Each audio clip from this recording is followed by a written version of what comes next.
Hello, everyone. Welcome to this Friday LinkedIn Live event focused exclusively on data reporting, carbon counting, all the sexy stuff that you want to hear about on a Friday. I don't know how many people are currently in the broadcast, but we will find out soon enough. And I want to introduce Christine Yuri. Christine is in the Seattle area, and she is a sustainability and ESG attorney, the chief legal officer and chief sustainability officer for a large company that focuses on ESG and sustainability consulting. Christine, how are you today? I'm doing well. I can't imagine anything else I'd rather be doing on a Friday afternoon. So thank you so much for the invitation. You're welcome. So, for anyone watching, this literally came. We did not plan this. I mean, we planned once it happened. We agreed to it.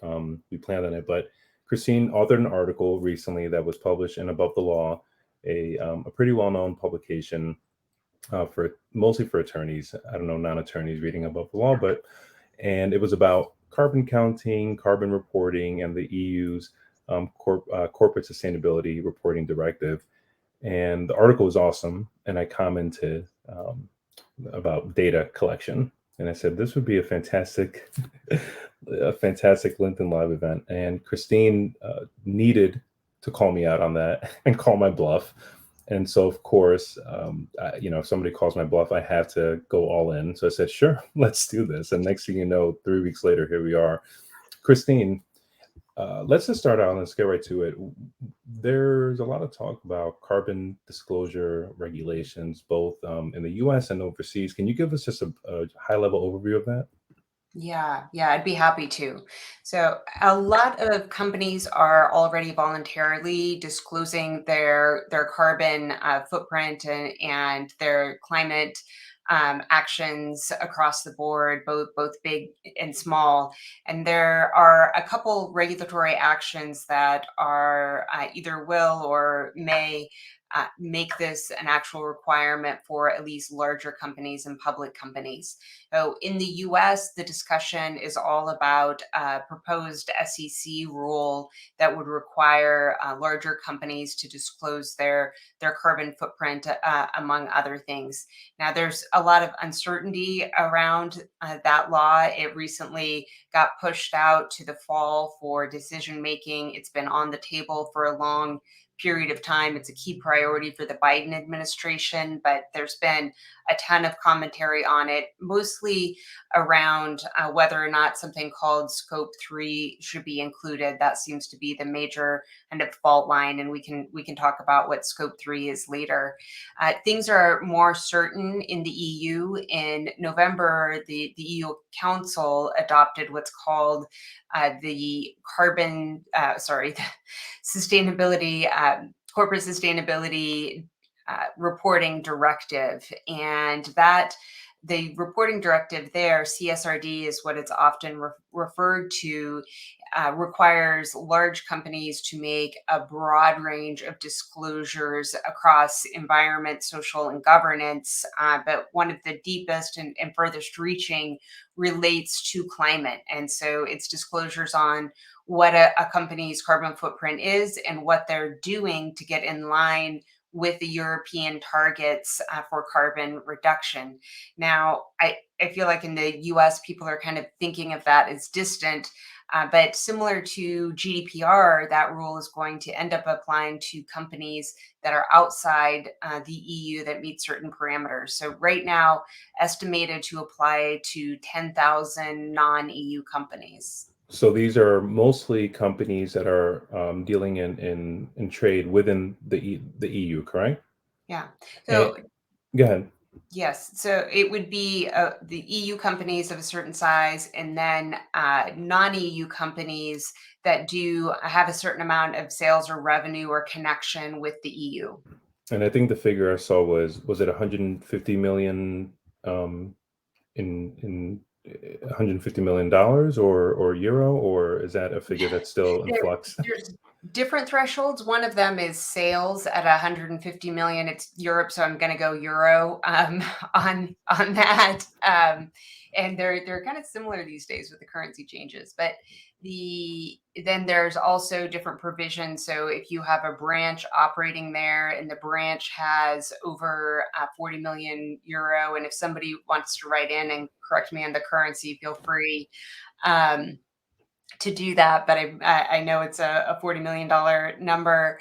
And the thing about these is that you do have that extraterritorial application, and in addition, it once it applies, it covers the whole scope of the enterprise. So it's not just if you have the European branch, you report on the European branch. No, it's the whole enterprise, which is kind of an interesting extension of jurisdiction.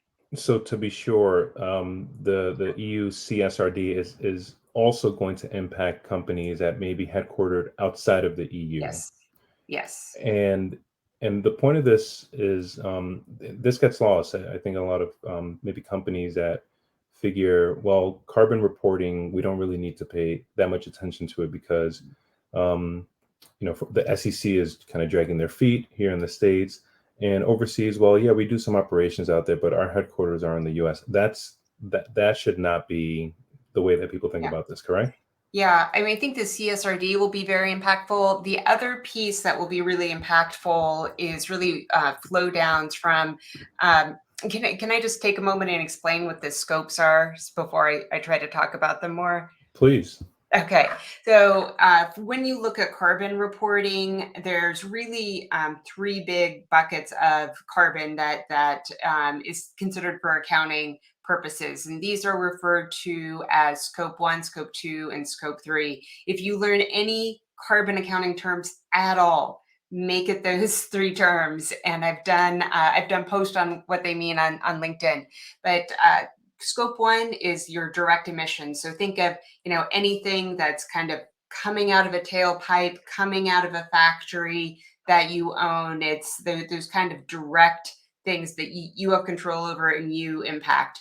Scope 2 is energy. So the emissions from your energy usage. This would be, you're buying energy from a utility, and the carbon that is emitted in producing that energy, or if you're producing it, in different ways. That's why companies are trying to go to renewables, because it drives down that footprint. Scope 3 is the complicated one, where we get into the most controversy, because Scope 3 involves the emissions from your entire value chain. So if you have suppliers and you're creating a product, it's the emissions that those suppliers make in contributing the parts or the resources to your product, and also your value chain, the emissions that come from your products on down the road.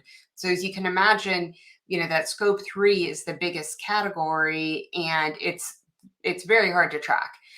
So kind of back to the question before on, oh, hey, do companies need to be keeping track of their carbon now? You have two pieces. So you have these potential regulatory pieces that are coming into effect with it, or the potential SEC regulation and the CSRD.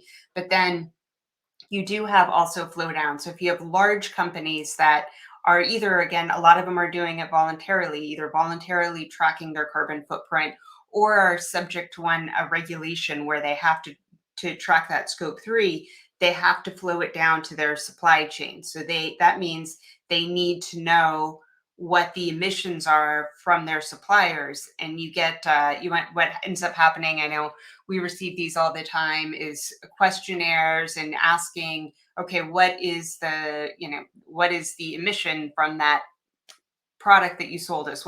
Imagine if you're, manufacturing shoes, what are the emissions from that shoelace, so that you can figure out how to roll that up into your Scope 3 emissions. So in addition to the regulatory pressure, there is also a lot of competitive pressure.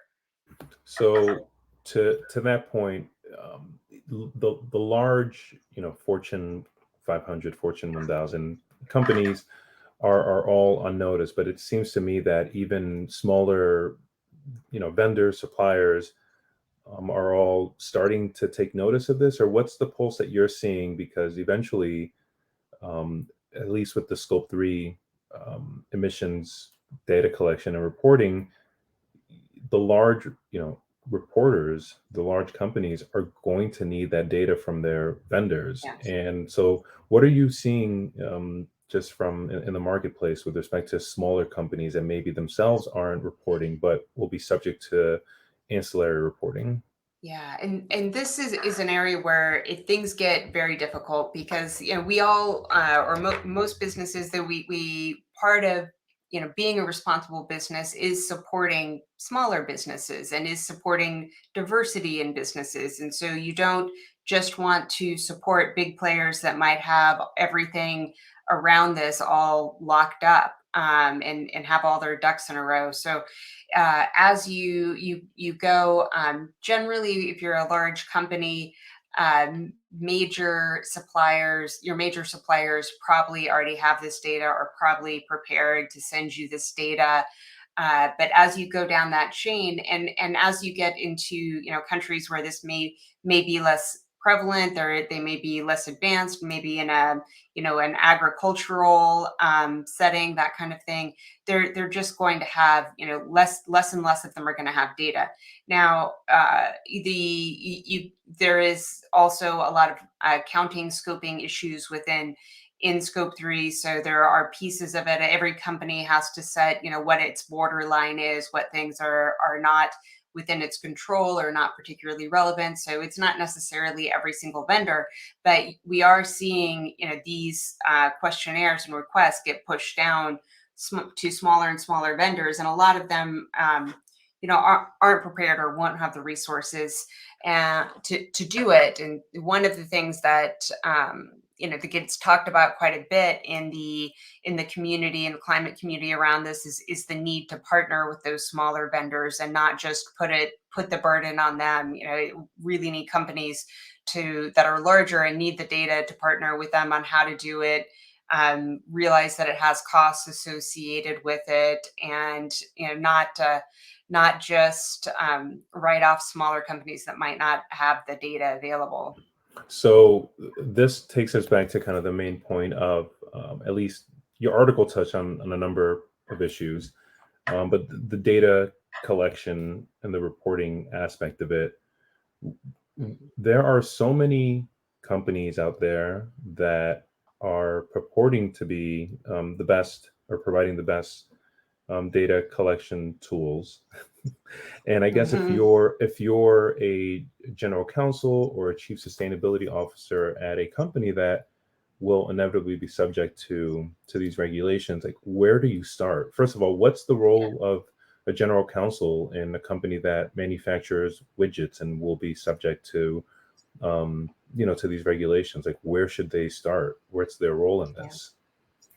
Yeah, it's a really interesting question. There's a lot of discussion on okay, where should responsibility sit for ESG in general, and then these carbon processes more broadly.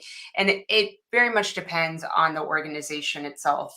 It can sit in many places. It could sit in strategy. It can have its own reporting line. It can sit in legal. It can sit in finance, and there isn't one right answer to that. Now, for general counsel, it for sure needs to know, of course, the regulations that apply, needs to have a basic understanding of those carbon accounting concepts that I talked earlier about, and be able to at least look at the process and verify, like, okay, we have the right experts in to end up at the right data, and I feel comfortable with my company disclosing this publicly, whether or not it's in a regulatory context. Because one of the things you're seeing is, all right, companies collect all this data and then maybe it ends up in a a news story, or maybe it ends up in a report on the website or whatnot. Those have to be correct too, and they need to be consistent, and a general counsel needs to be able to have enough knowledge to verify that. Just like if you think about disclosing your financial numbers, as general counsel, you want to have a level of confidence that you have the right experts and that the numbers are consistent and that they're correct when you're disclosing that information. You may not be in charge of collecting it, but you need to have those risk management assurance processes in place and be confident of that. Now, in my role, I have both the legal head of legal and the head of our corporate sustainability. That's not necessarily common, but I love being able to combine the two. And my company actually does data collection on carbon, and I use our own company's services to collect my data. And I can tell you, it's not easy, especially if you the more spread out your enterprise is, the more different systems that you have, the more different kinds of carbon. No, you're not going to, if you all of a sudden need to report on your carbon footprint, you're not going to find a big repository where you can just boop, tap into it and download that data. And you might buy a tool, any tool that is sold on the market, that'll say, oh no, we can get this up and running in 2 weeks. um, Maybe you can get the software installed, but you're not going to get the data porting into that, because a lot of times you'll have to put in specific new equipment, so that you're monitoring your equipment on site. Some kind of metering data. You have to collect in information from your utilities. If you have a fleet, you might have to collect mileage from that fleet. Business travel, you probably need to get information from your booking agency, and all of this will live in different places in the organization. So, it's not just a software solution; it's a people, process, technology solution that needs to be created to bring it together. Um, The tools and the accounting software is only as good, I believe, mhm. and you can correct me if I'm wrong, but it's only as good as the data that's being put in, and as Yes. reliable as the data going in. Just as an Yeah. aside, I'm a big dude, Christine. I'm about 6 feet tall, and I lift weights, and I've always kind of fluctuated with my weight. I can gain or lose 20 pounds pretty easily. And I noticed a few years ago that I had absolutely no clue as to how many calories or how many macro or what type of macronutrients I was putting into my body. And when I started, I downloaded an app called MyFitnessPal. They're not an Mhm. advertiser of this event, but that's the one I ended up using. Yes. And I noticed that once I started tracking the information, Mhm. I could then make decisions and informed decisions as to what to eat. And um, it was intuitive because I was trying to hit certain caloric goals, and it made sense that once I started tracking, I could then make sense of it. But then the app is fantastic. The app does not work if you're not inputting the right data. Mhm. Yep. I then started the first few weeks, I was putting everything on scales and getting almost to the ounce or to the tenth of an ounce exactly the amount of food I was eating. Once I started eyeballing things and skipping days or skipping meals, I realized, well, the scale is not moving, and I started getting frustrated at the app. Yeah. So It's the app's where fault. yeah, I needed someone to blame, and not Yeah. not the app, not myself. So, Christine, where should companies start? Where should general counsel that maybe are advising their boards or management on risks, and we'll discuss risks in a minute. But Mhm. where should they begin? Yeah. I mean, but I always say start somewhere.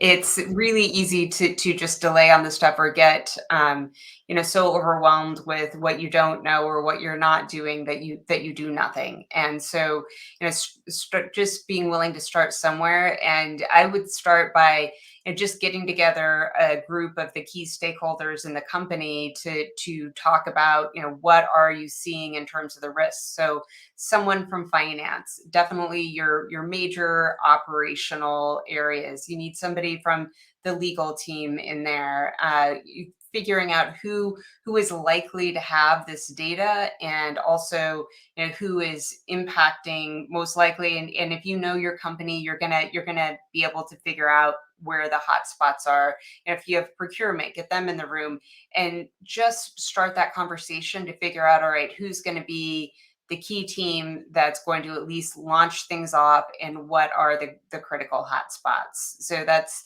yeah, I think starting the conversation is really important to do. If that conversation's already going, if you're at if you're at a big company and that machine's, already in order, fantastic. Then, and if you haven't hopped on it as general counsel, what I would do is first collect everything your company's put out about it. Like if you have any kind of filings, regulatory on it, if you have websites, if you have corporate sustainability reports or whatnot, collect it all and read it all and see, is it consistent across the board? So that's a critical one. And then dig into where the data is coming from and just ask. One of the things I found in just so many areas in my being a general counsel is being willing to ask what might feel like the stupid question. Just walk in and be like, okay, where did this come from? It almost never it almost always ends up being really useful. Like what you might think of as the stupid question ends up being like, huh, we really need to look into that. So I think gathering, if your company's already on this train, knowing what's out there and then asking questions to gather the reliability. I'm going to flip things around because I have a question for you. Go ahead. So I was posting on, I don't remember which it was, but I posted on something the other day. I think it was something on, okay, just start somewhere, like that theory. And I received a comment in it asking about the litigation risk of companies taking action on ESG right now. And I think it comes out of the political climate that exists currently, and just like one of the I see in the comments, somebody said, do we think the US regulators will back off scope 3 requests a bit? I have no idea. That's the crystal ball question out there, and a lot of discussion around it. That's definitely, where they're getting the most pushback, but it's creating this environment where there's regulatory uncertainty and then there's a lot of politics around it. So some companies may be, concerned about the risks of taking action. So have you seen anything bubbling up like that? What I have seen is, and exactly what you mentioned, this is a political kind of hot potato right now. What I have seen are aggressive shareholder demands using the proxy voting mechanism to get companies to start acting towards ESG, in a general broad topic, but also to start taking these accounting measures seriously. And I can see litigations popping up in that context with companies that either boards are resisting to it or management is obstructing and having I want to call it activist shareholder groups, institutional shareholders that are going to push the envelope. So I have seen some of that, Christine, kind of bubbling out behind the scenes. It'll be interesting to see where the chips fall with respect to companies that just flat out refuse Mm. to comply, and seeing how the regulators react to that. What's your pulse on that question? Yeah. Uh, I mean, I think that if you get to the point where you're a public company and there's a legal requirement that you disclose, at that point, like you're going to need to do it. That's a board responsibility, and I don't think that they'll be able to get away with shirking around that. I think the question, it goes more to the discussion about the supply chain earlier, and some of these shareholder demands, investor demands. Investors have gotten, really active in this area. Is from a competitive standpoint, will companies be able to resist this? But I mean, you see it on the flip side. There was some really interesting dialogue when Silicon Valley Bank failed, where at first there were some folks going out there going, "Oh, they failed because they spent all their money on an ESG program," which was just completely not true in so many ways. But I think there's that hesitancy that you see, like, how is this a waste of money? Are we going to have to do it? Then there's the political concerns around it. But from what I'm hearing you say, it sounds like there's more litigation risk on inaction than there is on action. Absolutely. I want to, without getting political or kind of going down that path, this thing, this climate reporting, climate accounting thing, this is going to happen whether companies like it or not.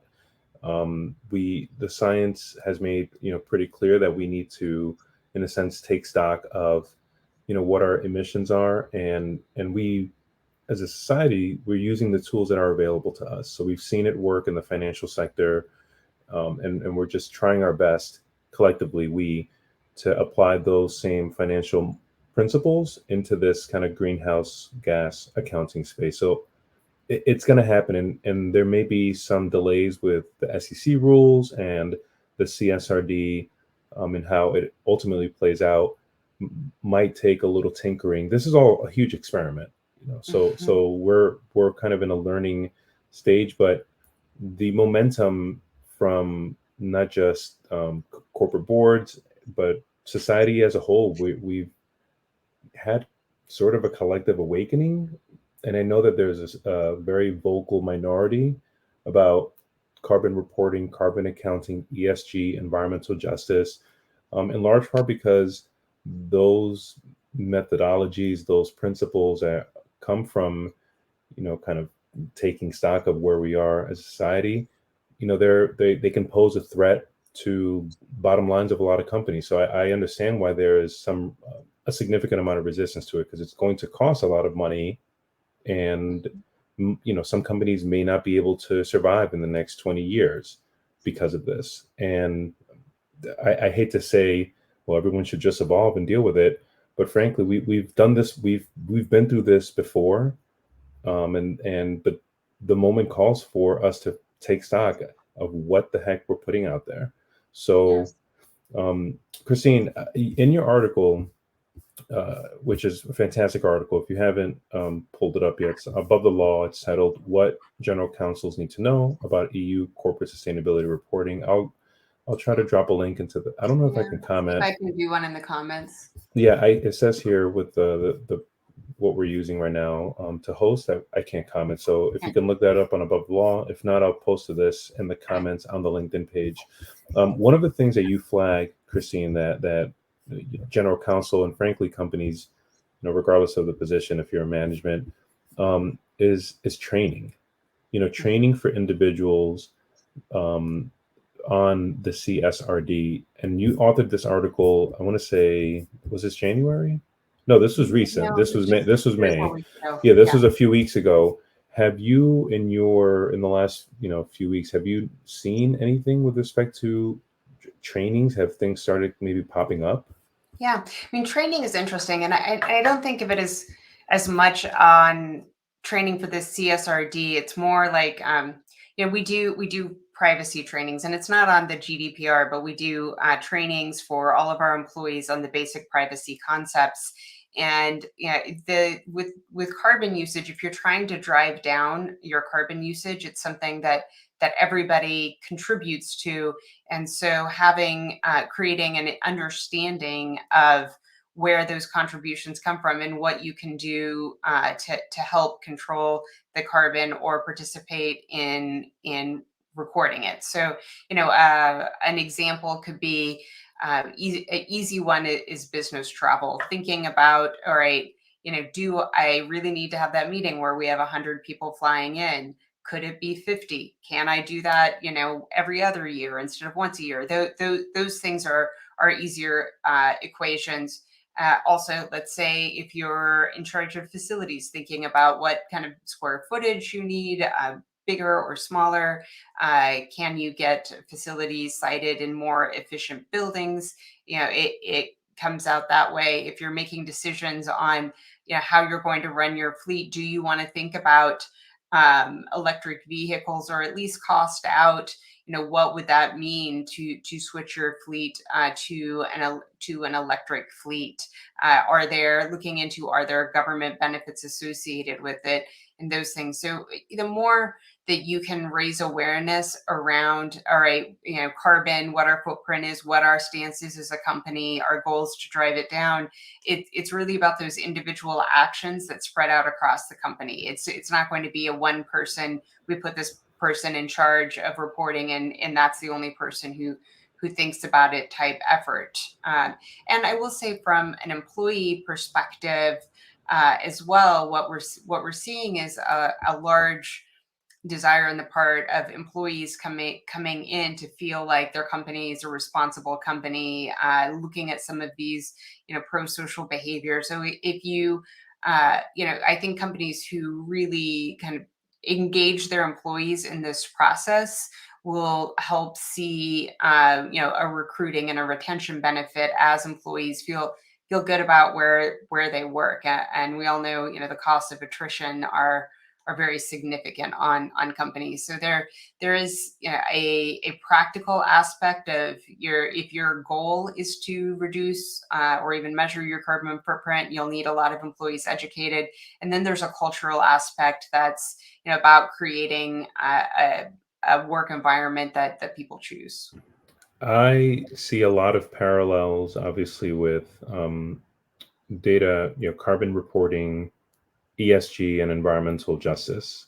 Hmm. There seems to be a narrative out there that ESG and environmental justice and things like reporting on greenhouse gas emissions are the term that's being thrown around is like a woke, progressive, kind of liberal mentality that's out to kill capitalism. That's the hyperbole term going on, and I'm still, I'll admit, I still struggle sometimes being able to communicate with someone as to why their companies should consider environmental injustice, or impacts of their operations on low income or diverse communities. Hmm. And we know that the way that climate change is going to impact the world, the countries and the individuals that are contributing least to carbon or CO2 emissions are the ones that are going to suffer the most. How have you, and I'm doing this, I'm asking you just so maybe I can I can learn something, because sometimes I get, it's an emotional, for me it's an emotional topic, environmental justice, and I speak about it and I can maintain my composure most of the time. Hmm. As you know, Christine, I was born in the Dominican Republic, and I immigrated to New York as a young child. And the DR, Puerto Rico, Cuba, a lot of the islands in the Pacific are going to be dealing with these impacts of climate change the worst. So, how do you go about communicating with individuals or companies that, for whatever reason, just don't want to quote unquote buy in to Yeah. this? Yep. Before I answer that, I'm going to back you up a bit and ask you to define environmental justice. Fair enough. So the way I see environmental justice, there's a definition that the EPA has. Mine is a variation of that. So for me, the concept of environmental justice is the idea that communities and individuals who are going to have their environment or their health impacted by government operations or private operations should have the opportunity to be meaningfully involved, meaningfully participate, have advance notice of decisions that are going to impact them, and then have an opportunity to have their opinions actually heard and participate. And it all stems from a due process concept that if a decision is going to impact you, you should have a fair opportunity, a meaningful opportunity. It does no good. I've been to public hearings, Christine, where they're just receiving comments from the public, and the decision still happens without any consideration of the public's concerns. Then there's also an enforcement component to environmental justice. We want to make sure at least those that believe in environmental justice, that environmental enforcement is being dished out in a way that is um, addressing issues in the communities that are being most impacted. And then the last component for environmental justice, at least for me, is accountability. I guess there's 2 points: accountability and redressability. So in this country, we've spent a significant amount of time just kind of saying, well, environmental justice is a thing that happens and is happening, and here's a bunch of money to nonprofits, and we're doing great. And I think we're missing a component of that, which is, you know, the US and states and localities still need to step up and almost take ownership for the environmental harms that have been put on certain communities. And then redressability, this goes into a whole issue with respect to reparations and whether reparations are the appropriate lowercase r, not just reparations for African Americans, but reparations for communities that have spent, have endured generations worth of contamination that is impacting health outcomes and economic outcomes. So that's a long-winded way of saying that there's really 3 or 4 components to EJ. Due process for opportunity to be heard, meaningful opportunities. The second one is the enforcement aspect of it. And the third and the fourth are addressability, accountability, and redressability. All right, super simple. Yeah. Yeah, no problem. Yeah, I mean, there's so many things on each of those areas. I think for companies, there's first the awareness that of just the disproportionality. So if you think about the relative affluence of countries that are in the hottest areas, countries that are low lying, that are losing their water, are losing their farmland, then it is oftentimes not Western countries that are producing most of the carbon, or that are uh, using the resources. So that's very kind of simple concept that people can understand. And the interesting thing about trying to redress is that or mitigate climate change is you have to go to those same countries in order to do it. So a lot of times I was just looking at this project in Kenya, where it involves almost all the land in Kenya, or a really good sized chunk of it. And it's a offsetting purchasing project for corporations that depends. One of the dependencies is changing the grazing patterns. So the local tribal folks have to change the way that they have been grazing their cattle in order to have the outcomes in terms of carbon management that are desired. Well, you have to go in and from a due process standpoint, and from just an accomplishing it to getting it done standpoint, you have to involve the community in that, because you're just not going to manage to have the behavioral change that you are wanting in order to get an outcome unless you go in and really talk with folks and kind of get them on board. Or you get into enforcement. Are you going to go in and enforce that through a security means that can really be very bad from a human rights standpoint? So I don't think that any of us want to get to a point where we're using security to enforce behaviors in order to mitigate climate change. I mean, that's just not a good outcome for anybody.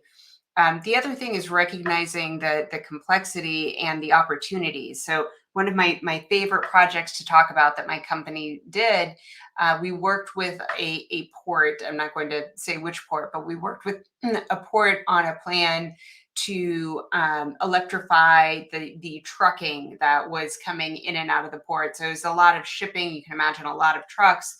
They're all going down the same highway.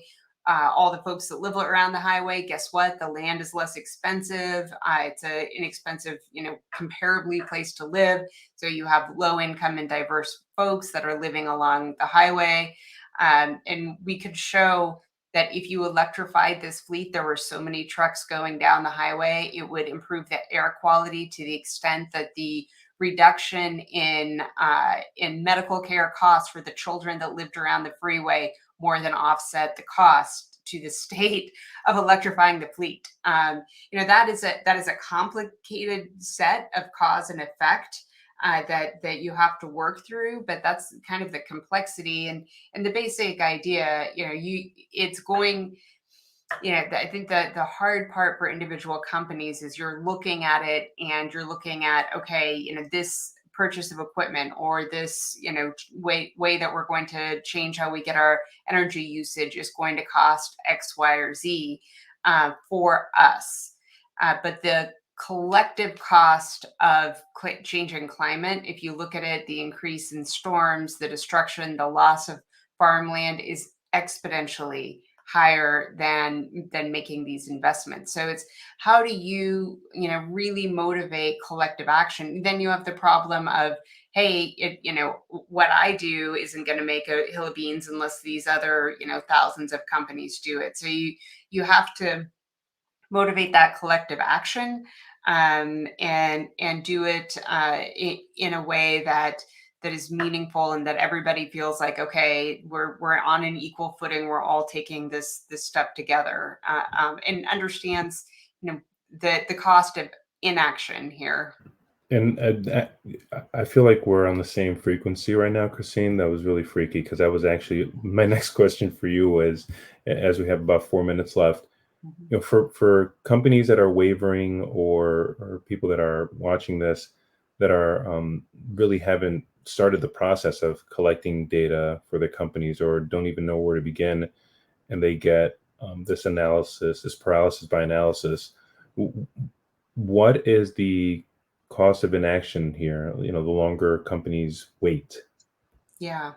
Yeah. I mean, I think the thing is with the carbon data, you're not going to be able to produce it overnight. So when you cannot wait until that client sends you the questionnaire in order to then start collecting your carbon data. It takes, depending on the complexity of your operation. If you're a very complex operation, it could take a year, and that's if you hire in experts that really know what they're doing and spend the money on it. If you're a small company, much lower lift, much you can find some guidelines online.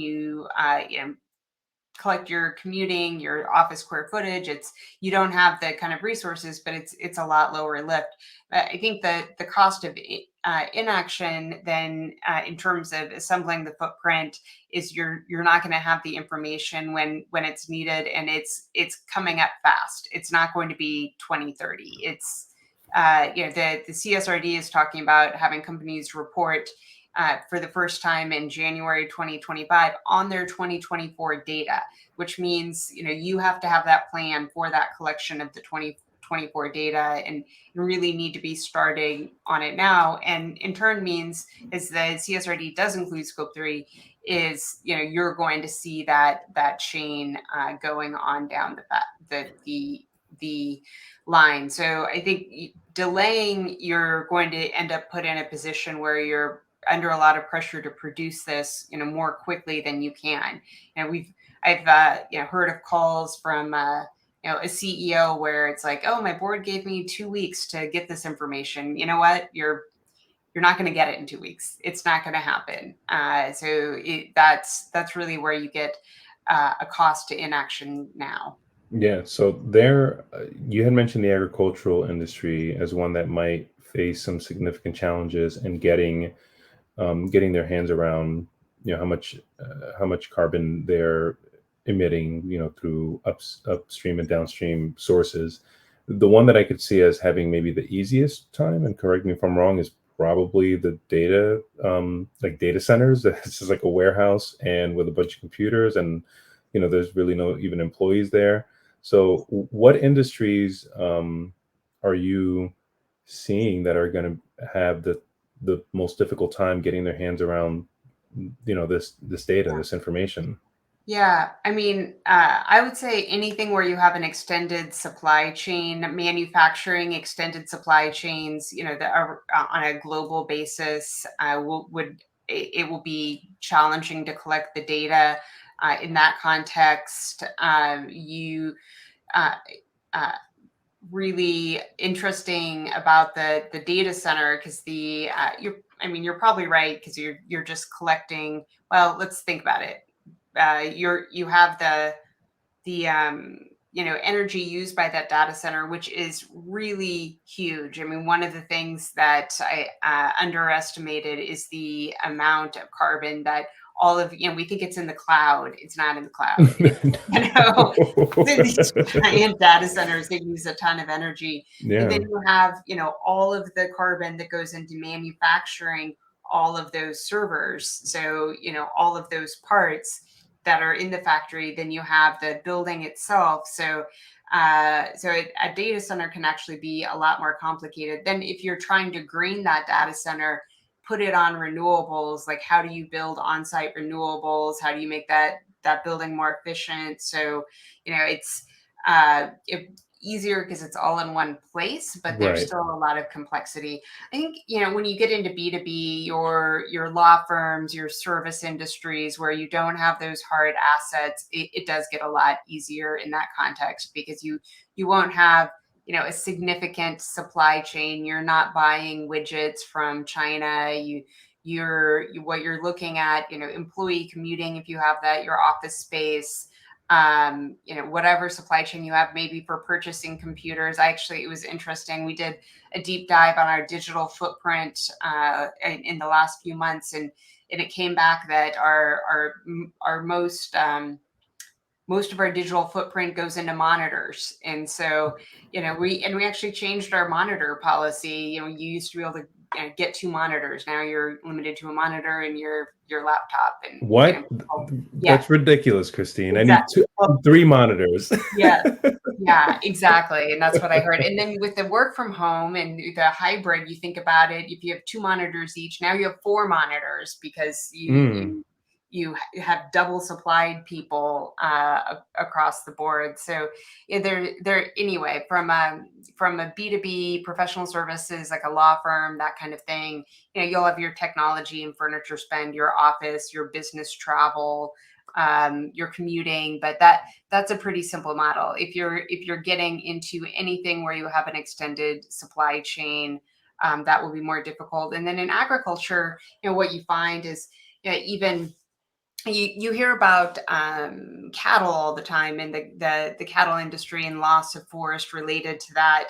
But it's not the only industry that causes deforestation or that has a significant um, carbon footprint. I was recently very disappointed to learn about the carbon footprint of coffee and chocolate, which a lot of us consider some non-negotiables, but maybe a little bit higher than you think.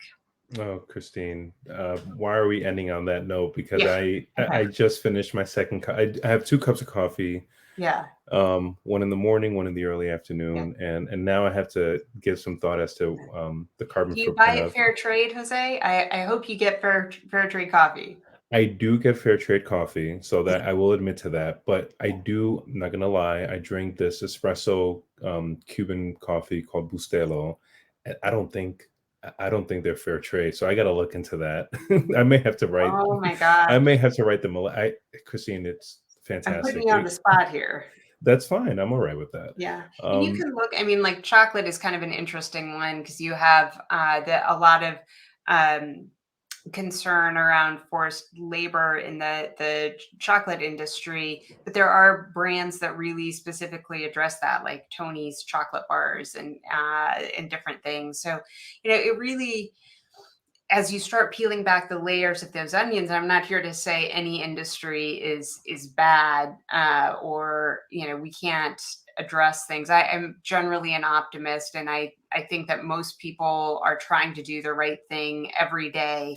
But it's just, it requires some attention to complexity that we haven't done before. Well, what this really comes down to, and this is the kind of the main point of the CSRD and the SEC's rules is being aware of what you're putting out. And in a different way, that's let's just call it corporate mindfulness. Mhm. Being aware of what the heck you're doing, because we've been operating since the Industrial Revolution that we can just go ahead and burn without consequence. And now we've had this kind of collective shift that we there are significant consequences, and we need to get a hold on this. Yes, as of yesterday, every day is like, well, we needed to do this yesterday. Every article I see is like, well, we're going to hit 1.5 degrees, Celsius in X years, but so we need to start doing this yesterday. But we need to get a hold as to what we're putting out there. So, all right, Christine, any final words for our guests watching this today? Well, if you're still here, thank you for showing up and sticking with us through this whole presentation. I hope that means that you're either taking action or planning on starting action. Go ahead and follow me on LinkedIn. I do a lot of posts that are really trying to make this subject more understandable for people and help define what actions you can take next. So hopefully I'm accomplishing that and can help you kind of learn in little bite-sized chunks. Awesome. Everyone, that's Christine Uri, URI. You can find her on LinkedIn. She's awesome. She's putting out really, really high level content to make this ESG sustainability stuff digestible. I'm Jose Almanzar, and thank you all for joining. Give us a like, give us a follow. Find me on LinkedIn. I started a LinkedIn account. I told you, Christine, Jose underscore environmental underscore attorney. I do post a lot of my LinkedIn cross posts, but once in a while I'll put like a picture of myself, like with my kids or something. So Yeah, you'll see dog pictures if you follow me. Not it's awesome. moderate, but yeah, for sure. Well, thank you all. Have a wonderful weekend. And Christine, thank you so much again for joining me. I really had a blast. All right, thank you.